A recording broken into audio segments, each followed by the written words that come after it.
పద్దెంది పడిమెట్ల పైకెక్కి గుడికేగు భక్తులకు ఎదురొచ్చే బంగారు స్వామి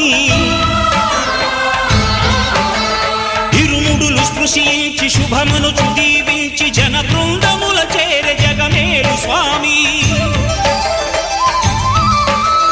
తన భక్తులొనరిల్చు తప్పులకు తడబడి ఒక పక్క ఒరిగెన ఓంకారమూర్తి